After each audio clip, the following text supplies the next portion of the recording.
Je me sens perdue. Je sais où je suis, hein. Je suis chez moi parce que c'est le semi-reconfinement, tout ça, tout ça. Mais je me sens perdue dans mes pensées, dans ce que je dois penser. De ce que je dois penser de ma relation à l'État, de ce que je dois penser de ma relation aux autres et de tout ce qui se passe en ce moment. J'ai toujours défendu le fait de réfléchir par soi-même, de ne pas écouter aveuglément l'État ou une quelconque autorité. J'ai toujours une petite part de désobéissance civile en moi. Et dernièrement, ces idéaux ont été repris par des mouvements complotistes, des anti-masques et autres. Et ça me met mal à l'aise. Car je considère que dans ces cas-là, écouter une autorité, c'est pas forcément une mauvaise chose. Qu'est-ce qui se passe? Et comme avec toute chose difficile, je me suis tenue en retrait de cette question-là parce que je savais pas trop quoi en penser. C'est ça? Puis cette semaine, je montais un cours sur Freud pour mes étudiants, à distance évidemment. Et je relisais des textes donc, de Freud, notamment Malaise dans la civilisation et L'avenir d'une illusion. Et j'ai retrouvé des choses qui sont particulièrement d'actualité, je trouve. Et je voulais les partager avec vous, parce que je me dis que si je me pose ces questions-là, eh bien sans doute que vous aussi, en fait, vous vous posez ces questions-là. Fait que, c'est parti. Ceci va être une vidéo réflexion sur qu'est-ce qui se passe en ce moment. Petite note avant de commencer, cette vidéo va traiter de notions comme civilisation, liberté, sécurité, désobéissance civile. Il y a plein d'autres philosophes qui seraient intéressants à traiter sur ces sujets, mais parce que j'enseignais Freud au moment de faire cette vidéo, c'est lui qui est ressorti. Freud fait surtout un constat d'un malaise dans la civilisation et essaye de décrire comment ce malaise peut se produire. Il donne donc une explication. L'aspect normatif que peut relever cette vidéo, c'est plus mon ajout personnel. Freud donne deux buts. Pour Freud, il y a deux buts à la civilisation. Le premier, c'est lutter contre la nature avec un grand N, soit lutter contre le déterminisme. Et le deuxième, c'est réguler la vie sociale. Et ces deux buts-là ont en fait un but commun, plus grand, qui est le bonheur. Ou plutôt permettre à chaque individu d'accéder à sa forme de bonheur à lui. Et gardez ça en tête parce que ça va être important pour la suite des choses. Pour comprendre la réflexion de Freud sur la civilisation et la culture, ici j'utiliserai les deux termes comme des synonymes, il faut savoir qu'il a une conception assez négative de l'être humain, qui rejoint beaucoup la conception hobbesienne de l'humain, soit que l'être humain est fondamentalement égoïste. Bon, évidemment, chez Freud, l'être humain est poussé par ses pulsions et par son inconscient, et une des pulsions qu'il a, c'est sa pulsion d'agressivité. De toute façon, il y a des hosties de travaux, il n'y a plus rien qui va. J'en peux plus.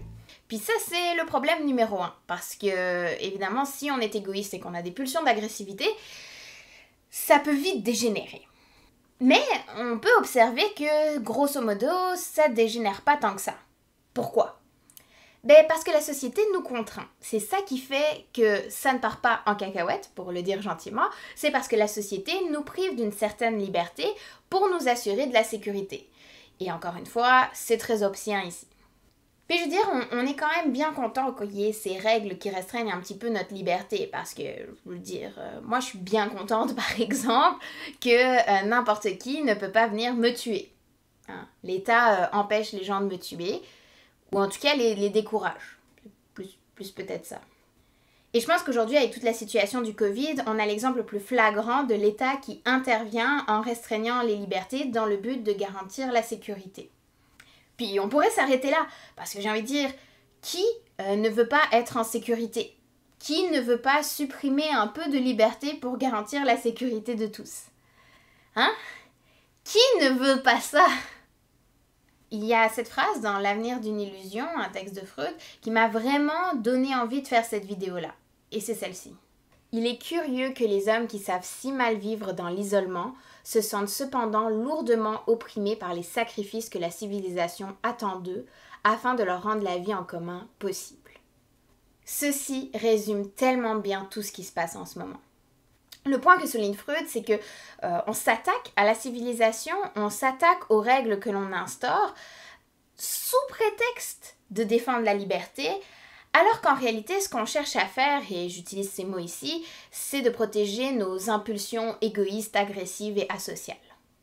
Un point qu'il observe, c'est que généralement, on va accepter les limites et les interdictions sociales lorsque celles-ci sont à l'encontre d'autres personnes. Mais on va vraiment commencer à protester, à contester quand celles-ci nous touchent.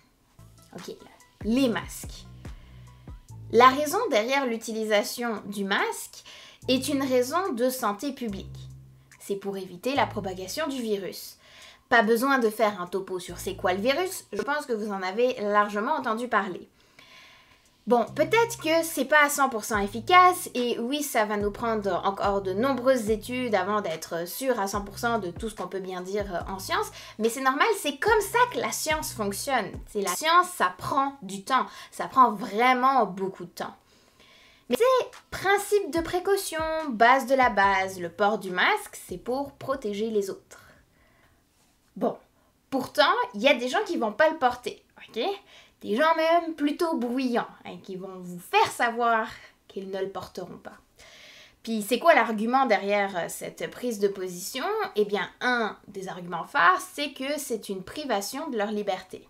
Pour moi, c'est du communisme. C'est à nous de décider ce qu'on fait avec notre corps. Ceux qui sont anti-masques là, vous étiez où?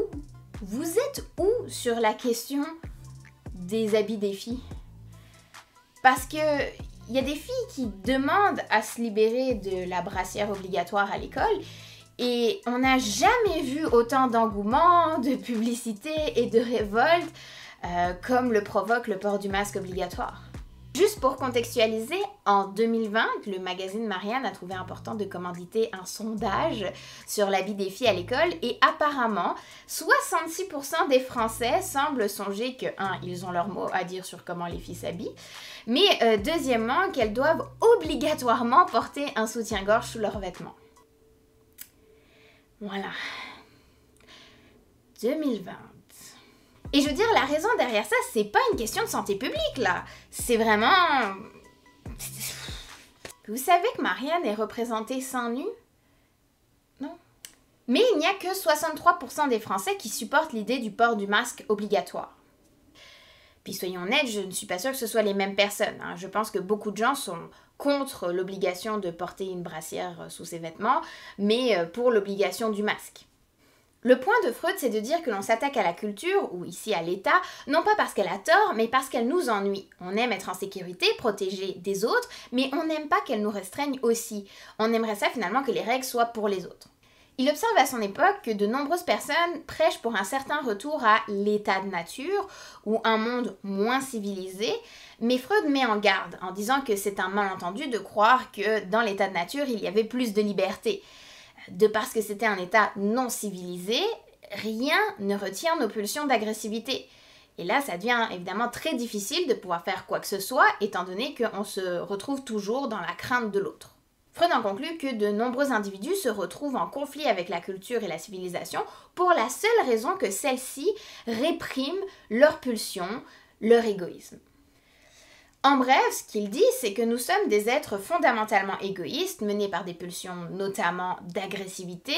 Cette agressivité dans un état de nature nous empêcherait de profiter de notre liberté, et donc c'est pourquoi on s'est rassemblés en groupe pour nous garantir une certaine sécurité, qui a réduit notre liberté, mais pour le peu de liberté qu'il nous reste, eh bien, on peut plus en profiter grâce à la civilisation.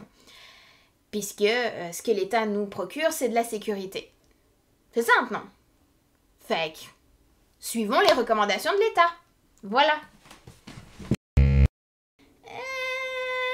Ok, la civilisation a le devoir, dans l'intérêt de son groupe, de réfréner l'agressivité de celui-ci.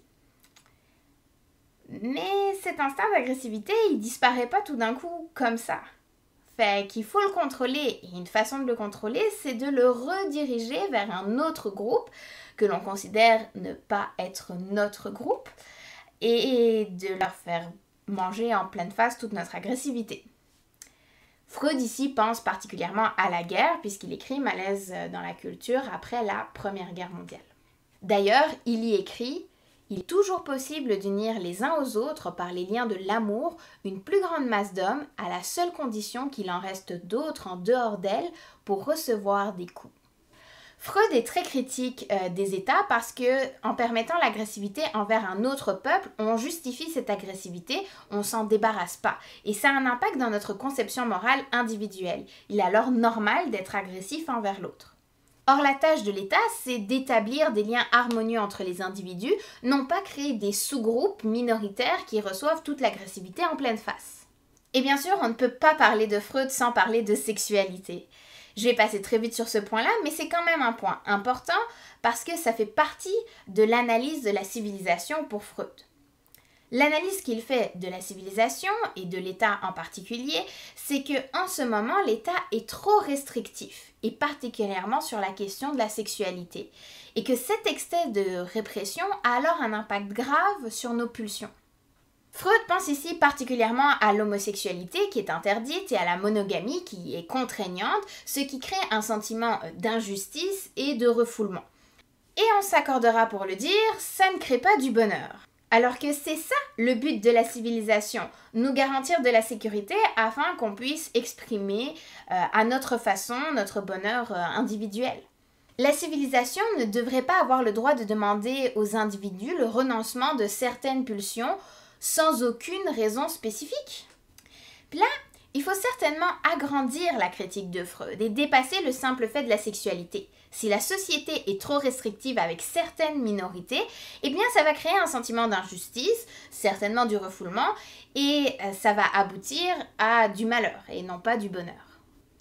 Je cite, « Quand une civilisation n'a pas dépassé le stade où la satisfaction d'une partie de ses participants a pour condition l'oppression des autres, peut-être la majorité, il est compréhensible qu'au cœur des opprimés grandisse une hostilité intense contre la civilisation, rendue possible par leur labeur, mais aux ressources de laquelle ils ont une trop faible part. Inutile de dire qu'une civilisation qui laisse insatisfaite un aussi grand nombre de ses participants n'a aucune perspective de se maintenir et ne le mérite pas. En d'autres termes, on ne devrait pas accepter n'importe quelle mesure du gouvernement. En parallèle du Covid, on a eu beaucoup d'autres événements majeurs, comme les manifs Black Lives Matter ou encore l'histoire de Joyce au Québec pour les communautés autochtones.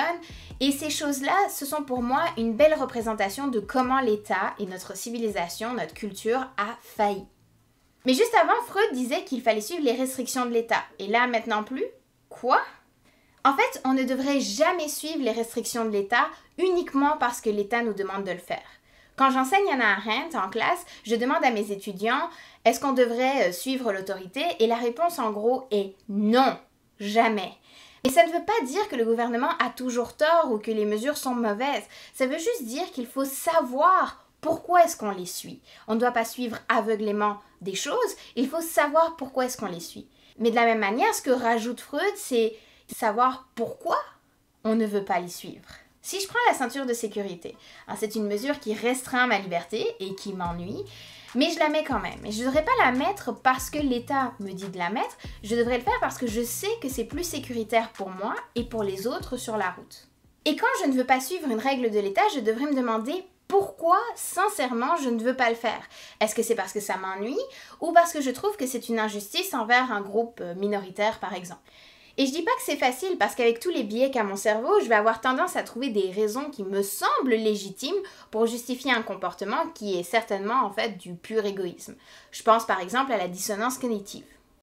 Alors je me sens un petit peu moins perdue avec cette réflexion. Je suis pas non plus vraiment rassurée par cette réflexion, mais c'est pas toujours réconfortant de réfléchir.